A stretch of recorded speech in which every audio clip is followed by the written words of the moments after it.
Hello दोस्तों, स्वागत है आप सभी का हमारे चैनल पर। मेरे भैया जब भी मुझे देखते थे तो उनकी नज़रों में एक अजीब सा संदेह झलकता था। उनकी नज़रें हमेशा मुझे असहज कर देती थी। फिर एक दिन भैया ने मुझे, दोस्तों मेरा नाम किरण है, मैं एक छोटे से शहर में रहती हूँ। मेरे परिवार में मेरे भैया जिनका नाम रोहित है और मेरी माँ है। मेरे पापा का निधन तब हुआ था जब मैं बहुत छोटी थी, वो एक हादसे में चल बसे थे। पापा के जाने के बाद मैंने खुद को काफ़ी अकेला महसूस किया, लेकिन मेरे भैया और मम्मी हमेशा मेरे साथ रहे। मेरे भैया एक प्राइवेट कॉलेज में पढ़ाते हैं और मेरी मम्मी हाउसवाइफ है। कभी कभी गांव के लोग और मेरे दोस्त मुझसे कहते थे कि मेरे पापा की मौत एक हादसा नहीं बल्कि एक सोची समझी साजिश थी। हालांकि मैंने कभी इस बात की सच्चाई जानने की कोशिश नहीं की। हाल ही में भैया ने कॉलेज जाना बंद कर दिया था।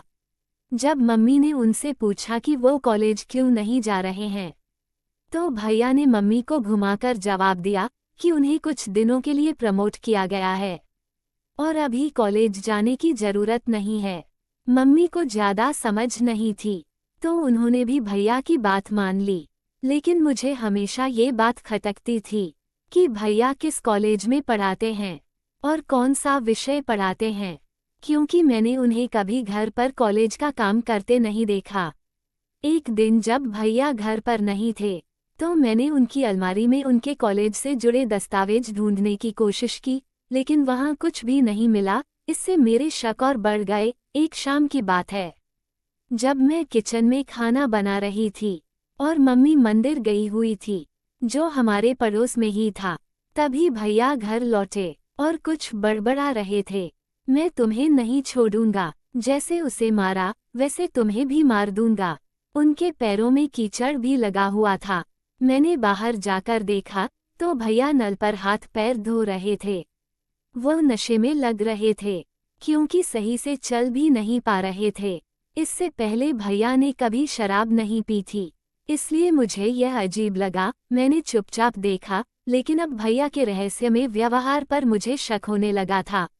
मुझे लगा कि भैया के रहस्य जरूर किसी गहरी बात से जुड़े हैं और मैंने सच जानने का फैसला किया।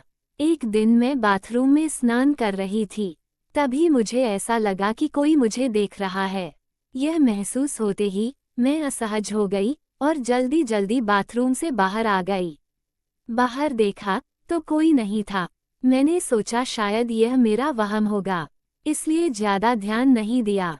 अपने कमरे में चली गई, बाल सुखाने लगी, लेकिन फिर वही अजीब सा एहसास हुआ, जैसे दरवाजे के पीछे से कोई मुझे देख रहा हो।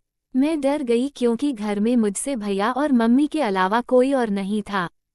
फिर कौन हो सकता था? मैंने मम्मी को आवाज लगाई, लेकिन कोई जवाब नहीं आया। मैंने 2-3 बार और पुकारा, फिर भी मम्मी नहीं आई। मुझे लगा कि शायद वह घर के बाहर होंगी। जब मैं मम्मी के कमरे में गई तो देख कि वह अपने बिस्तर पर सो रही थी। मैंने उन्हें उठाया और पूछा, मम्मी मैं आपको कब से आवाज दे रही हूँ, आपने क्यों नहीं सुना? मम्मी नींद में थी और कहने लगी, बेटी पता नहीं क्या हुआ, बाहर से आई थी, फिर प्यास लगी, मैंने पानी पिया और उसके बाद मुझे इतनी तेज नींद आ गई कि कब सो गई पता ही नहीं चला। अब मुझे और भी चिंता होने लगी थी। अगर मम्मी सो रही थी तो मुझे कौन देख रहा था?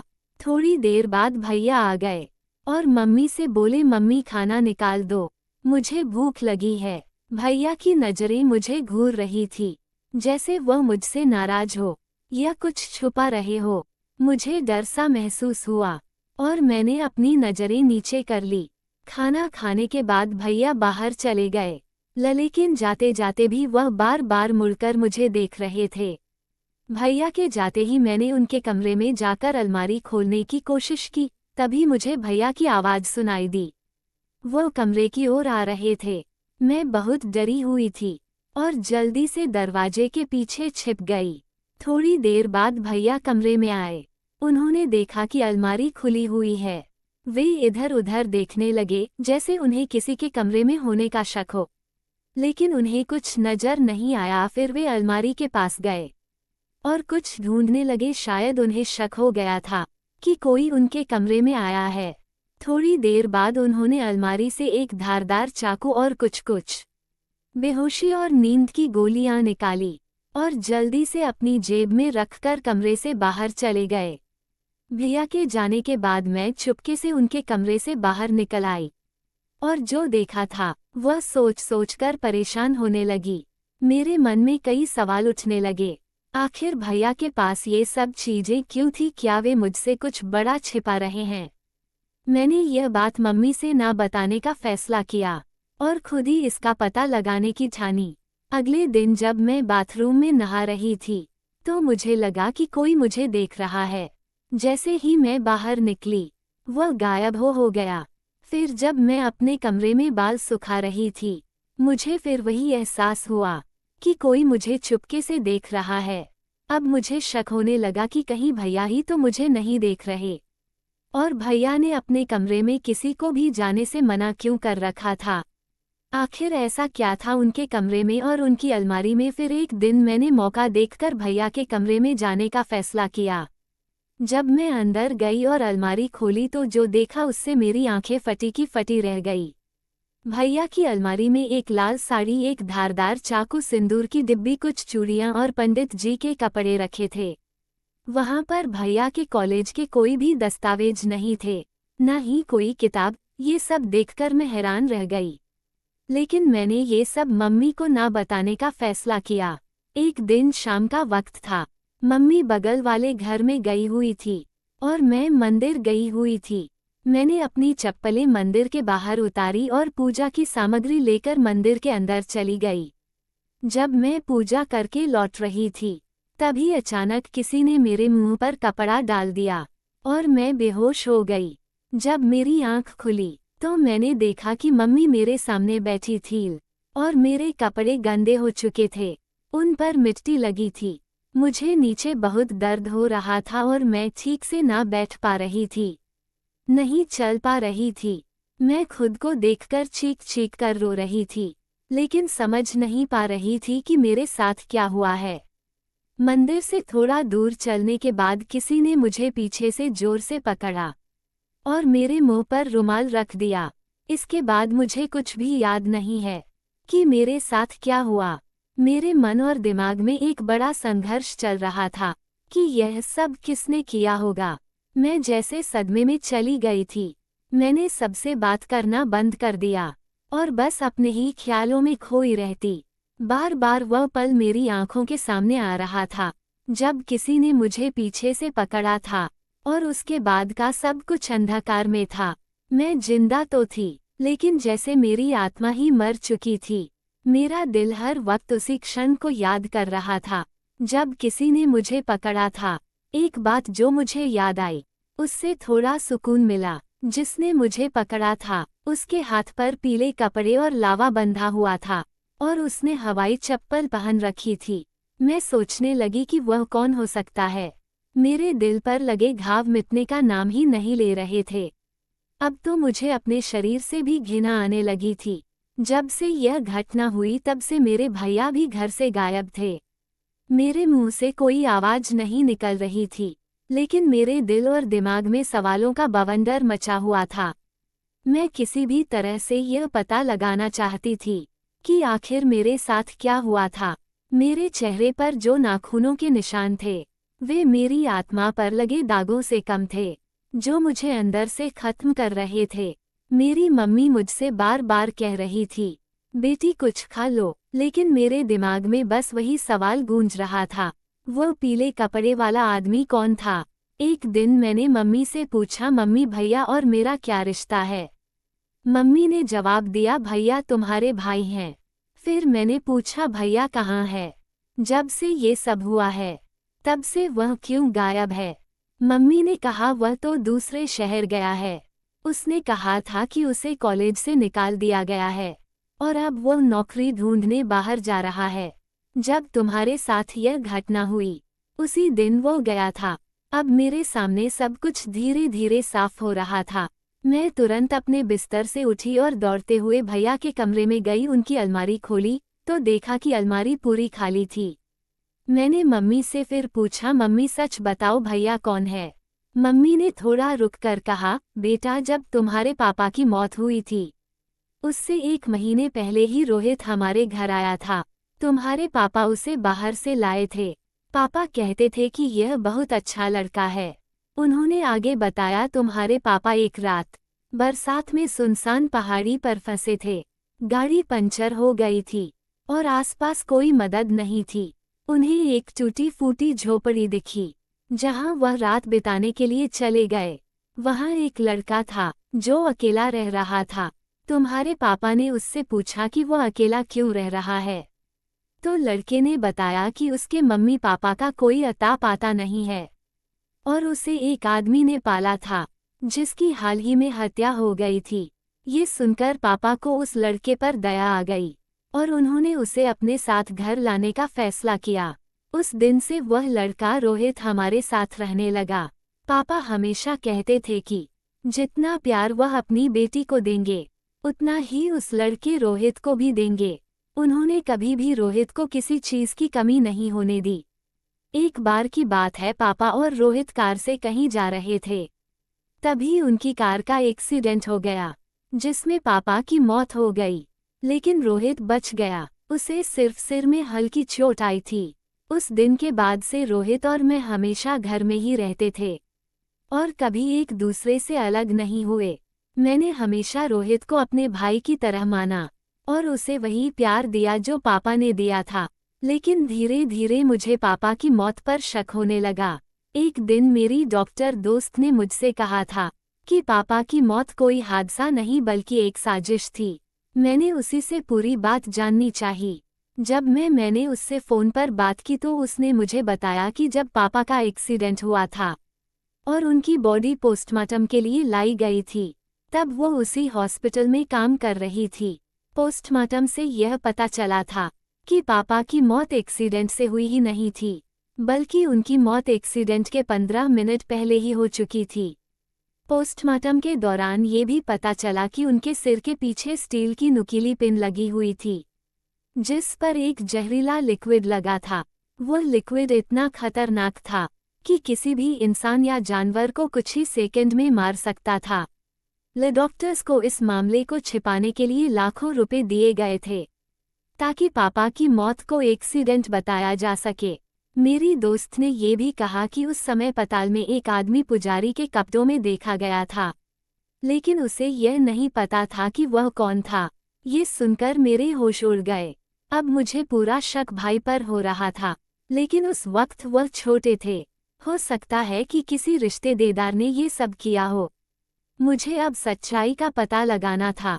कुछ दिनों बाद मैं एक काम से दूसरे शहर जा रही थी। तभी मेरी नज़र एक मंदिर के अंदर एक आदमी पर पड़ी। मुझे लगा कि वह शायद मेरा भाई ही था। मैंने तुरंत गाड़ी रुकवाई और उस मंदिर की तरफ भागी, लेकिन जब तक मैं वहां पहुंची वह आदमी गायब हो चुका था।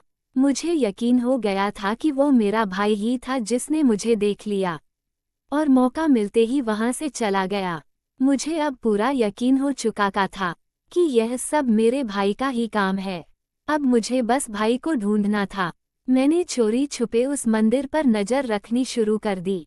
1 दिन 2 दिन ऐसे ही 5-6 दिन बीत गए, लेकिन भैया दोबारा मुझे वहां नहीं दिखे।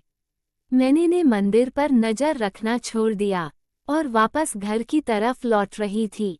जैसे ही मैं घर की ओर मुड़ी, मैंने भैया को देखा। वे एक गाड़ी से उतर रहे थे और उन्होंने वही पंडित की वेशभूषा पहनी हुई थी, वही कलावा, वही ही कपड़े जो मैंने उनके किडनैप के समय देखे थे।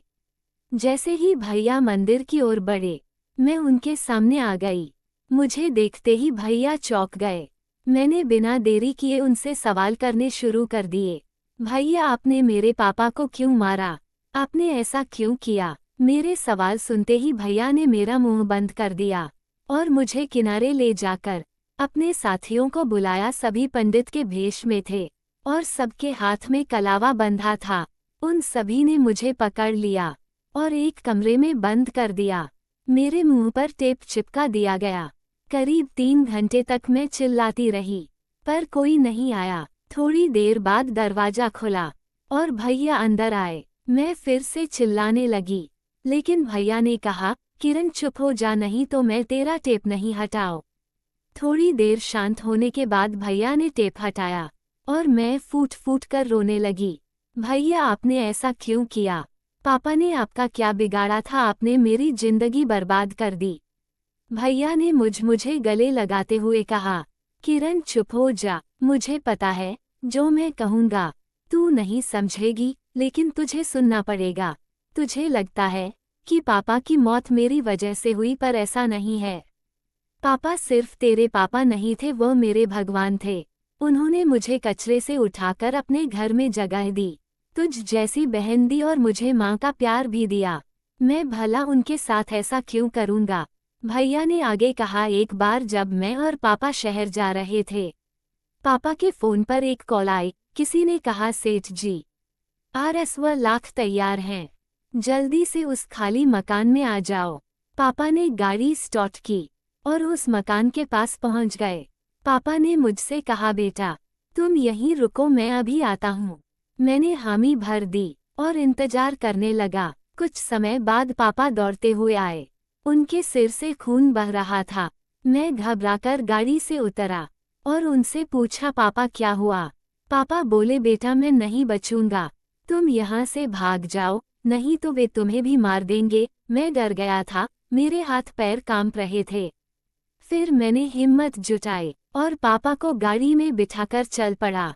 थोड़ी दूर जाने के बाद पापा ने गाड़ी रुकवा, हम बात करने लगे। मैं रोते हुए कह रहा था, पापा मैं आपको कुछ नहीं होने दूंगा। तभी अचानक पीछे से एक ट्रक ने जोर से हमारी गाड़ी को टक्कर मारी। हमारी गाड़ी एक पेड़ से जा टकराई, लेकिन पेड़ से टकराने से पहले ही पापा इस दुनिया से जा चुके थे। गाड़ी के टकराने से मेरे सर पर चोट लगी और मैं बेहोश हो गया। जब मुझे होश आया तो मैंने देखा कि वहाँ पुलिस और एम्बुलेंस मौजूद थी। मेरे माथे पर पट्टी बंधी थी और मैंने देखा कि पापा को स्ट्रेचर पर ले जाया जा रहा था। उस दिन मैंने कसम खाई कि मैं पापा की मौत का बदला जरूर लूंगा। मैंने एक चाकू, सिंदूर और एक लाल साड़ी मंगवाए। उसी लाल साड़ी में चाकू बांधकर मैंने पापा के कातिल से बदला लिया। अब मुझे सिर्फ तेरा बदला लेना बाकी था। जब तेरे साथ वह हादसा हुआ था, तू बेहोश थी। तुझे उस हालत में देखकर मेरा दिल टूट गया और मैंने प्रण किया कि जब तक तेरा बदला नहीं लूंगा, घर वापस नहीं जाऊंगा। भैया की बातें सुनकर मेरी आंखों से आंसू बहने लगे और मैंने उन्हें गले से लगा लिया।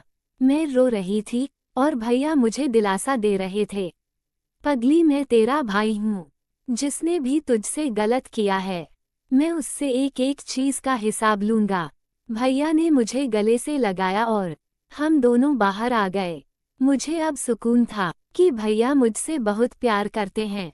भैया अब मंदिर में ही रहने लगे और सही समय का इंतजार करने लगे। मैं चुपचाप घर आई और मम्मी को सब कुछ बता दिया। ये सुनकर मम्मी की आंखों में आंसू आ गए, लेकिन मैं खुश थी क्योंकि मेरे सारे दुख अब दूर हो गए थे।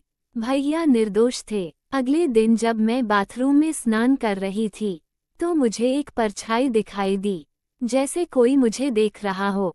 मैं तुरंत बाहर आई और चिल्लाकर पूछा, कौन है? मैंने दरवाजे की तरफ देखा जो बाथरूम के पास था और उसे थोड़ा हिलता पाया, मगर वहाँ कोई नहीं था। मुझे समझ में आ गया कि जो रोज मुझे नहाते वक्त देखता था वह कोई और था। मैंने तुरंत भैया को फोन करके सारी बात बता दी। अगले दिन भैया मंदिर से घर आए और हमने मिलकर एक प्लान बनाया। योजना के अनुसार मैंने फिर से नहाने का बहाना बनाया, लेकिन इस बार वहाँ कोई नहीं आया। मुझे लगा वह डर गया होगा। फिर भी हमने प्लान के अनुसार काम जारी रखा। मैं बाथरूम में गई और दरवाजे का लॉक हमेशा की तरह खुला छोड़ दिया।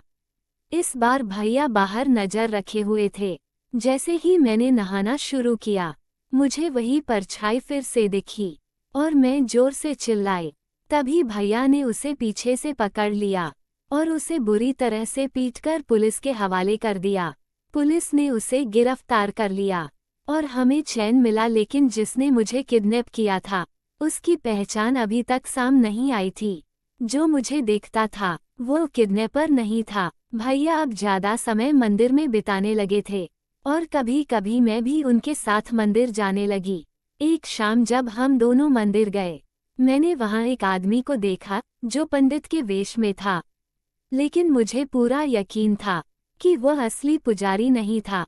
मैंने उसके हाथ में वही कलावा देखा, वही वेशभूषा और उसके शरीर से वही परफ्यूम की खुशबू आ रही थी।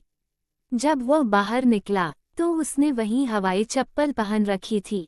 तभी मुझे तुरंत समझ आ गया कि वो किडनैपर यही आदमी है और कोई नहीं। मैंने भैया को इशारे में बताया ताकि वह भाग ना सके। जैसे ही वह गाड़ी में बैठने वाला था, भैया तेजी से उसकी तरफ दौड़े और उसे पकड़ लिया। भैया ने मुझे उसकी ओर इशारा किया और पूछा कुछ याद आया। वो मुझे देखकर हक्का बक्का रह गया। उसकी घबराहट देखकर भैया को तुरंत समझ आ गया कि वही किडनैपर है। फिर भैया ने वहीं पर उसकी पिटाई शुरू कर दी। मैंने भी उसके साथ काफी बदसलूकी की। इसके बाद भैया ने उसे पुलिस के हवाले कर दिया। उसे जल्द ही उसके गुनाह की सजा भी मिल गई।